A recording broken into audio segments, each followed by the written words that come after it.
tenho asco do Bolsonaro e do que ele representa.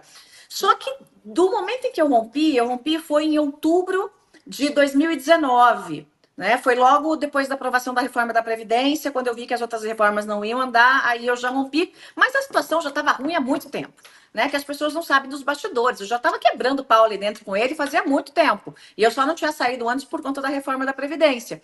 Mas muita coisa aconteceu depois disso, né? Houve muito desgaste, houve desgaste com as joias, houve desgaste por ele tá inelegível. Então, o eleitor conservador, ele estava ali naquela onda Bolsonaro, na minha avaliação, né? 100% com ele, porque era o que tinha na prateleira. Porque quando eu saí, mesmo quando o Moro saiu, o Bolsonaro estava unânime dentro desse eleitor conservador. Ele não tinha passado por nenhum desgaste. Né? Era primeiro ano de governo, né? As pessoas ainda usavam ele, né? Ele andava na rua, era aplaudido. Hoje ele anda na rua, dependendo do lugar, já não é bem assim. Então houve um desgaste de lá para cá, e eu acho que esse desgaste ficou meio que adormecido dentro, né, do coração de muitos conservadores, quando apareceu um outro com o discurso tão conservador ou mais, porque veja que o discurso do Pablo, em alguns pontos, é mais radical e mais conservador, em alguns pontos, do que o do Bolsonaro. Né? Esse conservador se agarrou a essa outra persona porque estava precisando ouvir esse canto, né, da sereia. Estava precisando ouvir esse canto da sereia. Então, além do que, o Pablo Marçal é muito mais inteligente que o Bolsonaro. Já tinha uma rede social gigantesca que foi criada por uma outra coisa. É empresário, sabe ganhar dinheiro, né? Foi coach, sabe vender cursos, sabe se vender, sabe vender as ideias dele, né? O Bolsonaro não, o Bolsonaro ele foi aprendendo, aí teve que montar o gabinete do ódio, aquela coisa toda, né? E o Pablo ele é muito mais preparado que o Bolsonaro. Né? E aqui eu não estou julgando de novo se ele seria um bom prefeito ou não, um bom presidente ou não. Eu estou falando do preparo intelectual, ele é muito mais preparado, né? Uma pessoa assim, descolada, sabe das coisas, entende de rede social. Então eu acho que ele conseguiu entrar, assim, havia uma fissura e ele conseguiu abrir essa fissura, né? Então ele pegou a rachadura e abriu. E conseguiu fazer essa cisão, então o ultraconservador acabou ficando com ele, acabou ficando com o Pablo Marçal.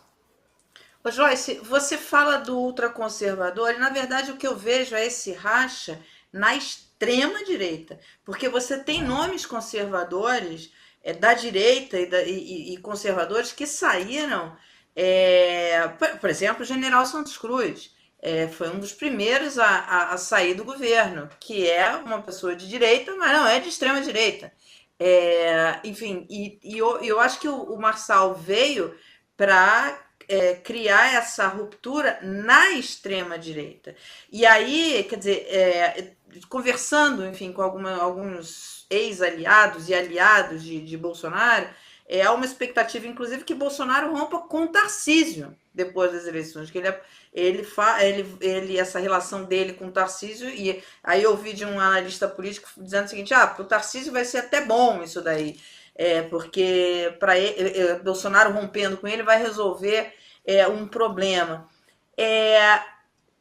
Você O que acha eu que concordo. Bolsonaro. O que eu concordo. O Bolsonaro rompendo com ele vai resolver um problema. O Tarcísio é muito melhor que o Bolsonaro. Né? Aliás, o Tarcísio, ele é cria do Michel Temer. Né? Vamos combinar que ele veio lá de trás, era braço direito do Michel Temer, foi braço direito, né, lá no PPI. Então, é outra história. Né? Então, ele No DENIT do veio. governo Dilma, né? No DNIT Exatamente. no Então governo Dilma. ele veio de um outro berço, né? Mas ok, Noves Fora acho que é muito importante pro caminho político do Tarcísio esse rompimento com o Bolsonaro e ele vai acontecer cedo ou tarde, se não for agora, vai acontecer logo. Agora, quando você fala da extrema-direita, veja, o Santos Cruz é de direita, como eu, nós sempre fomos muito amigos, nos demos sempre muito bem, mas o Santos Cruz não é um conservador.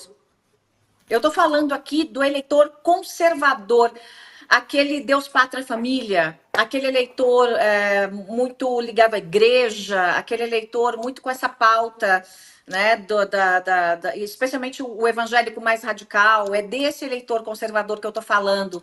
Né? E ele muitas vezes acaba caminhando para uma extrema direita, né? Não todo, tá? Não, todo evangélico não é extremo, mas eu estou dizendo que da parte extrema, né, você tem no meio desse conservador uma fatia grande, que é da extrema direita, né, que é mais manipulado e lamentavelmente, né? Mas quando eu me refiro a esse conservador, né? De novo, você citou o Santos Cruz não é um conservador extremista, né? Eu sei disso porque nós somos amigos de tomar vinho, né, em Brasília, passar dias e dias conversando, eu, ele, a esposa, né? Não, não é isso, né? Ele é outra coisa, como eu sou outra coisa.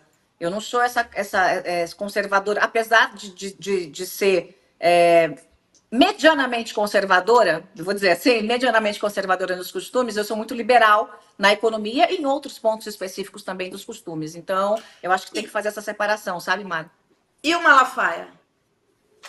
Malafaia é Malafaia é idiota, né? conservador? Ah. Malafaia é um idiota. Malafaia é um idiota. Assim, ele é uma figura. Ele é um falso conservador. Ele usa dessa coisa, né? Ele é o pastor milionário, né? Que só anda por aí de helicóptero. Eu me lembro quando eu estava na Veja, que fui entrevistar o Malafaia, e a gente teve que fazer das tripas coração para ter o L ponto para ele, porque ele só anda de helicóptero, né? Então eu fico imaginando quanto dinheiro dos cristãos, de dízimos e ofertas, tem que sair para sustentar tudo aquilo, né? O Malafaia realmente é uma figura detestável, não representa o conservadorismo, não representa. Ele é aquele vendedor de ilusão, né? E, E, infelizmente engana a população. e como você avalia essa enquadrada que ele deu no Bolsonaro, nessa entrevista que ele deu a Mônica Bergamo? Talvez a única coisa certa que ele tenha feito na vida, que ele falou umas verdades, porque ele não é muito de falar a verdade, ele é muito mentiroso. Mas ele falou algumas verdades ali. Realmente o Bolsonaro é um frouxo, é um líder, como ele falou, né? Uma porcaria de um líder. É isso. O Bolsonaro é isso. Mas esse sincericídio do Malafaia foi uma coisa muito pontual, assim. Já já eles estão de novo, né? Ali de beijinho, beijinho, né? Por que Então, que você acha que ele fez o sincericídio? Porque aquilo ali eu imagino que foi uma coisa que não foi por acaso. Quer dizer, ele fez de caso pensado. Por que que você acha que ele mandou esse recado aí pro Bolsonaro? uma coisa que ficou muito atravessado na garganta do Malafaia foi essa coisa do Bolsonaro ter ficado em cima do muro durante tanto tempo na eleição, né? Porque o Bolsonaro, que é um covardão, né? Ele não quis se agarrar no Nunes quando viu que tinha chance o Pablo Marçal. Então ele ficou ali saboadão, né? Então ele fazia um elogio para o Nunes e outro para o Marçal. Mandava mensagem, falava com o Nunes e ligava para o Marçal. Ele ficou ali. Quando chegou nos 48 do segundo tempo, né, que veio o negócio do laudo e que os trackings mostravam que o tal do laudo pegou muito mal, né? Aí o Bolsonaro pegou e voltou, né, deu um cavalo de pau e fez aquele vídeo. Não fosse o vídeo que o Bolsonaro fez para o Ricardo Nunes e o laudo falso contra o Boulos, assim, pelos meus cálculos, quem estaria hoje disputando com o Boulos era o Pablo Marçal.